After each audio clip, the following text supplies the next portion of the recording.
6 things you should never ever say at your visa interview in order to get it approved. Will you want to know exactly what you should never say at your visa interview to make sure it's approved? Well, in this very video, we will go through 6 different things that you should definitely avoid or you should never ever say at your visa interview to make sure your visa get approved. Hi, for those who don't know me, my name is Luke and I'm an expert in immigration. I've been practicing immigration for over 15 years and I'm also a human rights lawyer. Well, in this video, we will definitely go through 6 things you should never ever say at your US visa interview.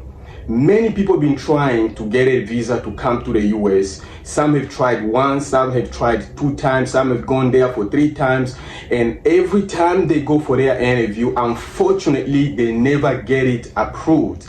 And it looks like a mystery, and it looks like something really tough to get a visa approved. Well, in this very video, I will give you the 6 major things you should definitely avoid to get your visa approved. Number 1, you go into your visa interview without a ticket, a return ticket back home. Not having a return ticket, this is a huge red flag. When you go for your visa interview, you don't have a return ticket. I mean, guys, what you thinking? Automatically, an interviewer, the officer who's interviewing you at the window will know automatically this is a red flag, this person won't come back. I mean, put yourself on their shoes. You're going to get a visa, which is a tourist visa, B1 or B2 tourist visa. And then you're going to just have a one-way ticket instead of, a round-trip ticket. If you have a one-way ticket, and you are planning that, I'm trying to save money, I'm just gonna get a one-way ticket. Unfortunately, when you go to your visa interview, they ask you about your return ticket and you don't have it, automatically is a red flag. So you have to make sure you have your if it's a hotel reservation you did, you have proof of it. You have proof of your return ticket. Return ticket is number 1, guys. Make sure you have a proof of your return ticket. And also when you buy a ticket, make sure you got it from an agent, meaning if you go to an interview and you didn't get it, you can cancel your ticket and get your money back. Because if you go buy a ticket online on these online websites, you might lose your money, because just in case you go for an interview and they deny you, all of a sudden 1,000 or 2,000, whatever the amount is, you just lose it. So make sure you go to an agent, like an airline ticket agency, where they sell the ticket, and make sure that you ask them that they give you a ticket that is refundable. It's very important, because if you go over there and you don't get it, so you don't lose your money. But make sure you go with a ticket. I'm repeating, ticket, round trip ticket, a return ticket. Number 2, you should show that you have ties to your country. You have to prove, you have to show them that in your country you have things. Let's say, for instance, if you're a farmer, you can show to them, I'm a farmer. I have cattle, I have sheep, I have lambs, I have a lot of chickens, chicken farm, or whatever you have to prove to them that you have ties to your country. If you're a businessman, maybe you have a gas station, maybe you have a really good, lucrative business, a business that works, a business that is really good. You have to prove to them that you come back. Like, you have to show them like you have, businesses, jobs, a really good job. Because if it's just a question mark job, then, let's say you work in a restaurant, it might not comes out really good. So you must have a tie to your country, meaning family. Let's say you are married, you have your children, because when you go to the embassy and they see you have a wife, you have children, you have a business, or you are a farmer, whatever that will prove to the embassy that you just going and you will be back, this will make really your opportunity to get a visa would be so high. Bank account, if you have a bank account, you come to show them like you have $300 or $500. This might really be a red flag. How will you go for a tourism in US where your bank account only have $1,000? So jobs, family, bank account, businesses, you must prove that you have tie to your country, that when you go to America, you'll come back. Number 3, you should never ever talk about your boyfriends. This is number 3, guys. Boyfriends, girlfriends. It's a huge red flag. If they know that you have a boyfriend or you have a girlfriend in America, they automatically, the interviewer is thinking, once you go over there, you're going to marry. You have a child. Some people they have their children born in America. They, for those who have means, they send their children to America, the wife get birth, and the child is a US citizen.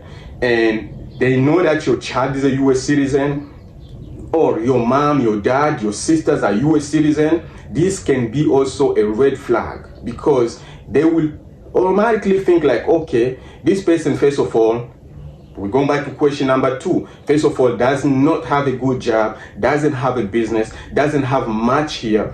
They see like your entire family, everybody is in America. They are just thinking like, once you go to America, you will not come back. You have a girlfriend, you have a boyfriend, you have a fiance. If you have a fiance, I would suggest you to go ahead and do a fiance visa, which really help, and it's normally really fast. It takes about between 4 to 6 months to get a person in America, fiance visa. I've done many of them. So if you have a fiance or you have a girlfriend who's willing to marry you, I would say do a fiance and see if it's gonna work. Again, make sure you should never ever talk about boyfriends and girlfriends. This is number 3. Number 4, you should never tell them that you will be working. If you say, no, I had a cousin who has a restaurant or has a pizza store or has a pizza restaurant or has a grocery store, and I'm gonna go over there for like a month and help him in the store or whatever, you're thinking like this is really helping because you have a friend or you have a cousin, you have an uncle, and you're gonna be helping there. Red flag. You should never ever even mention that you'll be working. If you're gonna apply for a work visa, then you might want to prove to them that yes, I'm going to work and this is my title, this is what I'm gonna be doing, this is what I'll be doing. You have to prove to them if it's a work visa. However, if it's a business B1, B2 visa, which is a tourist visa, don't ever mention about working. Very important. Number 5, don't ever say, I don't know. They ask you a question, what will you be doing in your trip? And you be like, I don't know. Once I get over there, I'll probably visit here, I'll probably do this. Red flag. How come you don't know? You don't know where you'll be living, you don't know where you'll be staying, you don't know. It's just a bad answer and it's a red flag. You have to make sure that you really prepare, and you can never answer don't know. You don't know where you'll be staying, you don't know when you're gonna come back. They ask you when will you be returning back to your country. I'm not really sure, I don't know, maybe within or whatever. Red flag. Number six, and this is the last, giving short answers. Make sure that you are really prepared when you go for your interview.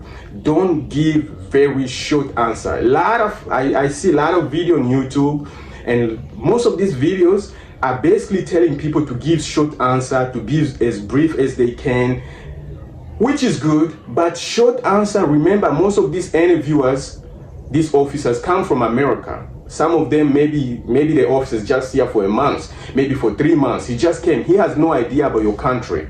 And you giving him short answer, like he asked you, let me, example, which they ask you, let's say you're applying for a visa for, student visa, and they ask you, why did you choose or select this school over these other schools in America? And you say, oh, just a short answer, because that's what you believe is gonna help you. If you don't give more information, then it's gonna help you, and then you'll be like, it's a good school, and is, let's say, it's number 5 in the state of North Carolina, or no. Short answer will not help. Try to be like is a friend, is somebody you're trying to educate, like you're trying to talk to a friend. Take it easy. Take a deep breath. Don't worry. Just give answer. And also make sure that you are telling the truth. You know, tell the truth, but very short answer. While telling the truth, making sure that you avoid these 5 different things. Again, guys, this is it for now. For those who are brand new, this is a brand new channel. You can go ahead and follow, you can like, you can share. This information I'm giving here might seem like very, very small or very, very not so important, but believe me, for somebody who's preparing to come to America or has this interview, it might help them. A lot of people go for their interviews and they lose. They definitely lose it because of not knowing how to behave. They go to the interview behaving weird, like so dry. You are not friendly. You are not smiling. You're thinking like if you give like really good answer, you're giving short answer, you are doing yourself a favor, but at the same time you are harming your interview. Once again, subscribe, follow, share, and send this to your friends. You might never know, it might help them. Till next time, guys.